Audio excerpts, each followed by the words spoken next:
So hey guys, welcome to my channel. আজকে হচ্ছে 12ই জানুয়ারি। আচ্ছা, একজন স্পেশাল মানুষের বার্থডে। উনি আর কেউ নন, উনি হচ্ছেন স্বামী বিবেকানন্দজি। ওনার ভালো নাম হচ্ছে নরেন্দ্রনাথ দত্ত। ওনার জন্ম হয় 12ই জানুয়ারি 1863 সালে। উনি একজন হিন্দু মঙ্ক, মানে ব্রাহ্মণ, ঠিক আছে। তো উনি ফিলোসফার ছিলেন, অথর ছিলেন, রিলিজিয়াস টিচার ছিলেন, chief discipline of Indian mystic disciple ছিলেন, এবং তিনি রামকৃষ্ণদেবের পরম ভক্ত ছিলেন। ওনার মেজর ফিগার ছিল হচ্ছে বেদান্ত এবং yoga, the western world awareness, Hinduism to status, major world religion. ওনার ওই বিখ্যাত এখন ওটা আছে ওনার শিকাগোতে, শিকাগোতে, ইউকেতে, ইউরোপের বিভিন্ন ইউরোপের কন্টিনেন্টালে, তারপরে উনি নিউ ইয়র্কে গিয়ে তিনি বেদান্ত সোসাইটি গঠন করেছেন। নর্দার্ন ক্যালিফোর্নিয়াতে তিনি এটা করেছেন। তারপরে বেদান্ত সোসাইটি সেন্টার ওয়েস্ট করেছে, ইন্ডিয়াতেও তিনি করেছেন, রামকৃষ্ণ মঠ করেছে ভেলুর মঠে। ওনার জন্ম হয় হচ্ছে কায়স্থ পরিবারে। ওনার হোম হচ্ছে গুরমোহন মুখার্জি স্ট্রিট, কলকাতার গুরমোহন স্ট্রিটে, যে তখন হচ্ছে ব্রিটিশ কলকাতার অধীনে ছিল। 12/1863 সালে মকর সংক্রান্তি ফেস্টিভ্যালের সময় ওনার জন্ম হয়েছিল। যদিও এবছর মকর সংক্রান্তি কখন পড়েছিল যে জানুয়ারি 14 তারিখে, ওনার জন্ম ছিল 12 তারিখে। He was the one of the 9 siblings, মানে উনি হচ্ছে নবম ছিলেন ওনার সমস্ত ভাই বোনদের মধ্যে। ওনার বাবার নাম ছিল বিশ্বনাথ দত্ত, এবং ওনার উনি অ্যাটর্নি ছিলেন কলকাতা হাইকোর্টের। দুর্গাচরণ দত্ত ছিলেন হচ্ছে স্বামী বিবেকানন্দ, মানে নরেন্দ্রনাথ দত্তের গ্র্যান্ডফাদার। উনি সংস্কৃত এবং পারস্য থেকে স্কলার দিয়েছিলেন। His family left his family and become a monk age 25, মানে 25 বছর তিনি মঙ্ক হয়েছিলেন। মাতার নাম ছিল ভুবনেশ্বরী দেবী। উনি একজন হাউস ওয়াইফ ছিলেন। ওনার progressive cheerleader attitude and Norendra's father's religious temperature of his mother helped shape his thinking to personality. Norendra was interested to spirituality from young age. He used to meditate before the images of deities such as Lord Shiva, Lord Rama, Sita Mata, and Hanumanji. He was with education. 1871 সালে উনি হচ্ছেন ঈশ্বরচন্দ্র বিদ্যাসাগরের metropolitan ইনস্টিটিউশনের থেকে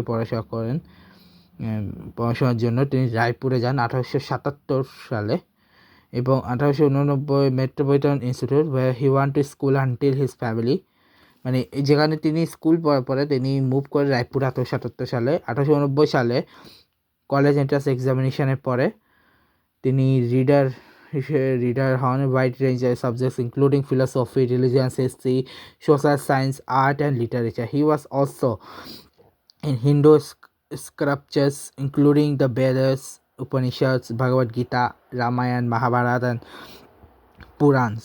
Narendra was trained in the Indian classical music and participated in the physical exercise, sports and organized activity. He studied Western logic, Western philosophy and European history at the General Assembly's Institute, known now as a Scottish Church College, যেটাকে Scottish Church College আর কি। উনি 1881 সালে তিনি fine arts examination pass করেন and complete করেন নিজের bachelor of arts degree, মানে বিএ ডিগ্রি। উনি studied works of David Hume, Immanuel Kant, John Goethe ফ্রিচে, Baruch Spencer, George W F Hegel, Arthur Schopenhauer, Auguste Comte, John Stuart Mill and Charles ডারউইনের সাথে। He became fascinated with the evolution of Herbert Spencer and corresponded with him. He translated to Spencer's book Educations 1861 into Bengali. While studying Western philosopher, he also learned Sanskrit, sculpture, Bengali literature. William Hussey, the principal of Christian College, Calcutta, from the Narendra graduate, who wrote of him, Narendra is a really genius. I have never come across a lot of lifetimes of possible. Even the German university, among philosophical students, he is bound to make his mark in life. He was known for his memory and speech regarding ability, and a number of attest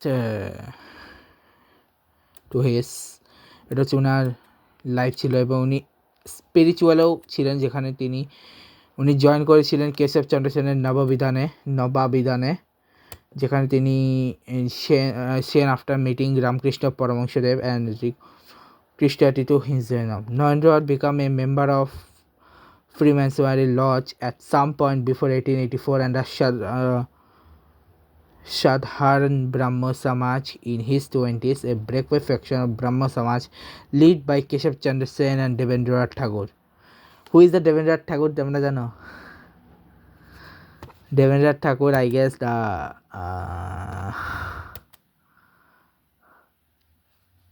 Devendranath Tagore is the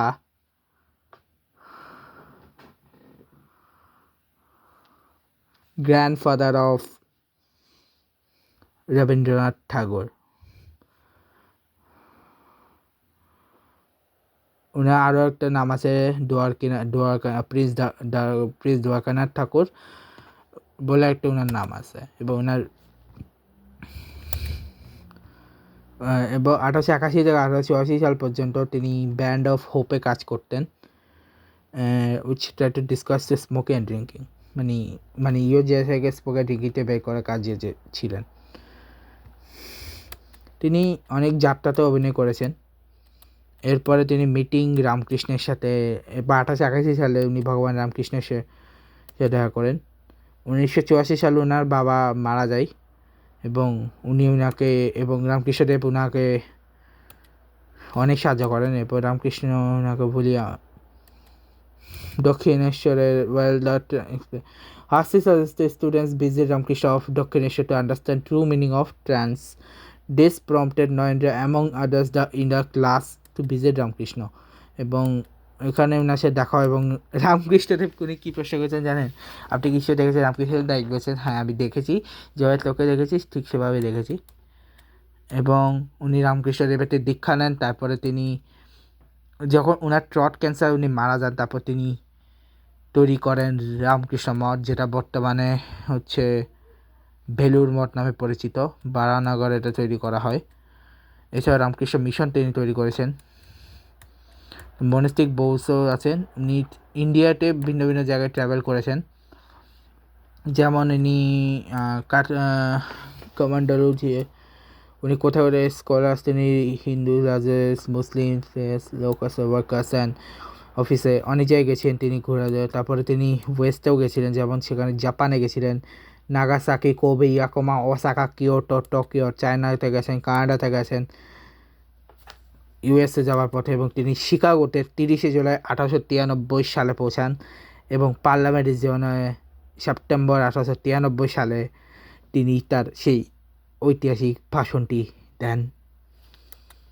শিকাগোর সেই ভাষণটা of the sort of greater religions of the world, with the aim of showing the Sebastian unity of many religions, the good deeds of religious life.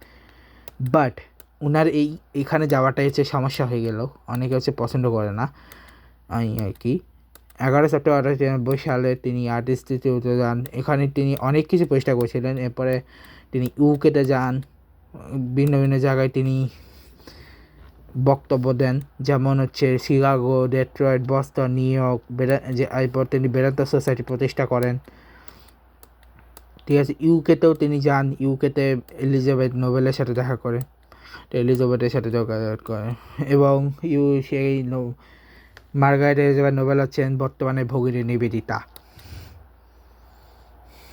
তিনি এছাড়া রাজা যোগা, পতঞ্জলি যোগা সূত্র, তারপরে অনেককে তিনি ইউরোপে অনেক মানুষের সাথে তিনি অ্যাট্রাক্ট করেছিলেন অনেককে, যেমন জোসেফ ম্যাকলেট, বেটি ল্যাগাটি, লেডি স্যান্ডউইচ, উইলিয়াম জেস, Josiah Rice, Robert G, Lord Kelvin, Harriet Monroe, Ella Wilcox, Sarah বেরহান্ডেড, নিকোলা টেসলা, ইমা কালবি, হারমান লুডভিগ ফ্রেডেরিক হেলমস, এরকম অনেক মানে আছে।